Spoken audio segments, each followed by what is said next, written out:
My parents gave me up for adoption because they were still in high school when they had me. 24 years later, I found them. My mom had me when she was just 14, and I, 24M, was given up for adoption. Yeah, I know, crazy right?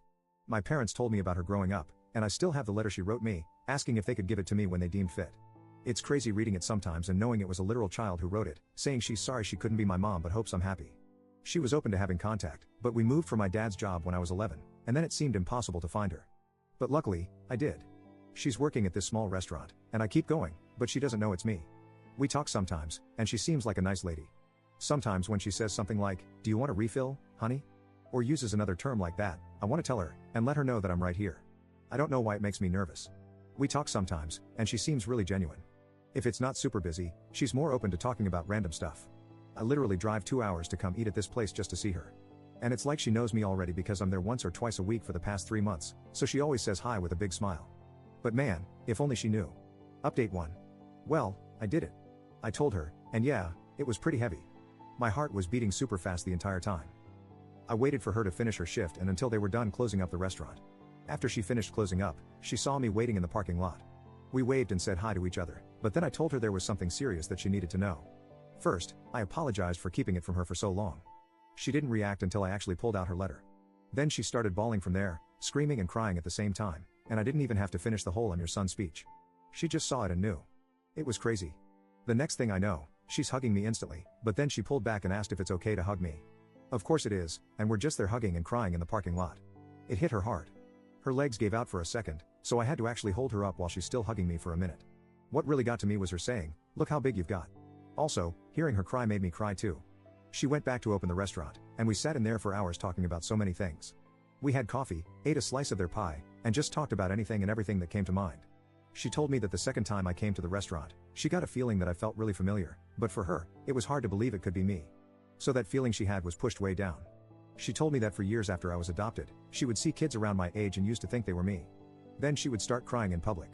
It really messed with her mind and made her depressed, so she didn't want to do the same when she first started seeing me in the restaurant. She said I looked so much like my biological dad when he was younger. We talked about him too. They stayed in contact with each other, in case I ever reached out to one of them so it would be easier to contact the other. I didn't have any hope about finding my biological dad since he was never mentioned, so I'm glad they both planned for this future scenario. She told me about how they both wanted to keep me, especially my biological dad. He didn't want me to be adopted, but he knew they had to because they were just kids. It took him a long time to get past it after I was born. That's why he didn't leave anything behind, because he didn't want to believe he would ever get to see me again. We talked for hours, until almost 2 in the morning. She wanted to know everything about me, but her main concern was, am I happy? Were my parents good to me? Did I have a happy childhood? And I did. I told her, thank you for helping to give me this life. We both cried again, but she cried the most. Everything was very emotional for her. Sometimes she would look really happy, but then get sad again. After my 18th birthday, she was hoping I would find her, that's why she stayed in the same city.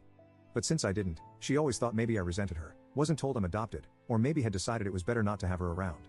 It made me feel bad for not telling her sooner. She told me it's not my fault, and I did the right thing by going at my own pace. Honestly, she's so sweet.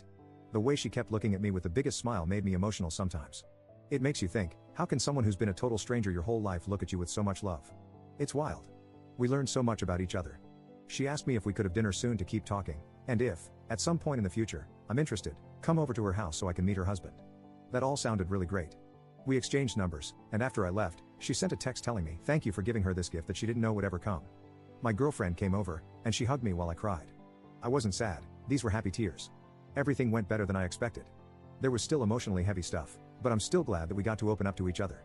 Update 2. Lots of you asked to let you know how it goes meeting my biological dad, and to say it was emotional is an understatement. To be honest, this was more nerve-wracking for me because I didn't know anything about him. With my bio mom, it was different because I watched her from afar and got to know her a little before it all came out. I asked my bio mom if she could be there too just because she knows him better, so it was the two of us waiting for him at this park. He was already crying before we even got to him. This guy is strong too, so he pulled me in for the biggest bear hug, and we were both crying. He told me he wants me to know that they loved me so much, and he loves me. I lost count of how many times he'd come back in for one more hug. This definitely got to him, and he kept saying, "Thank you God," a few times while looking at my face. Hearing him tell me how much they loved me even back then meant so much to me, and not gonna lie, that had me holding him tight too. I'm sure to everyone at the park, it was weird seeing 3 crying people. My bio dad said he cried so many times just driving over here, he didn't think he had any more tears until he saw us. When we were all sitting down, it hit me that my bio mom was not kidding when she said we look alike. Obviously, he's older, but still, the similarities were crazy. He brought gifts too, which was a surprise. It was really nice. He told me I don't have to keep them if I don't want to, but he felt weird not coming with anything, and he's wanted to give this to me for a long time.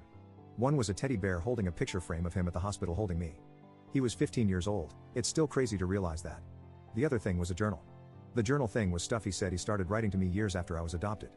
He was in therapy, and that helped him cope, thinking he would give them to me one day, his way of still feeling connected to me. I haven't read everything yet, but some of the pages were his thoughts and as if he was talking directly to me. How he felt when they found out she was pregnant, then the adoption, everything going on in his mind when he first got to hold me as a baby. I didn't even know he was at the hospital too. It was not what I was expecting.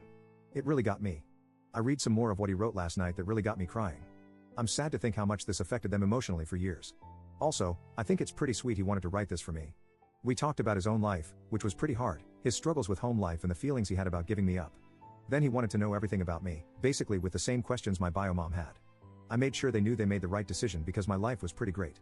He looked like he wanted to cry when he knew that because that's all they hoped for, and it was something he always wondered about for years.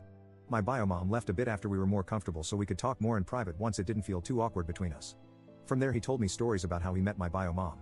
Sometimes he'd point out stuff he noticed about me that reminds him of her or me and him having similar likes. My bio dad was really open about sharing everything. Like he really was getting ready for this meeting. He hoped it would happen and prayed every day to see me again because he had so many things he wanted to tell me. Overall, a really good first meeting. I'm glad how it went. He's open to the idea of meeting my parents. After I told them about all this because they definitely want to meet my bio parents again if I'm comfortable with that, obviously if my bio parents are too. Let's see when that happens. I don't know how it's gonna feel for me. They've met each other before I was even born, but I never had them in the same place, so that'll be interesting. Me and my parents met up yesterday to have breakfast so I could tell them everything. My mom was so happy about how it went. She actually cried too when I was telling them about both their reactions. My dad was proud because he knew how hard it was in the months after finding my bio mom and not really wanting to make contact yet. I'm really happy to have their support because it's hard not to feel guilty about wanting to know more about my bio parents. They gave me a really good life, so for a while, it felt like maybe to them I was showing that it wasn't good enough for me and I'd rather have my bio parents. But they told me many times they want me to do this for myself, and they know how much I love them. And I really do. Finding them and meeting them was hard, but it was so worth it to me. And seeing their reactions made it feel even more worth it. I still can't believe it sometimes.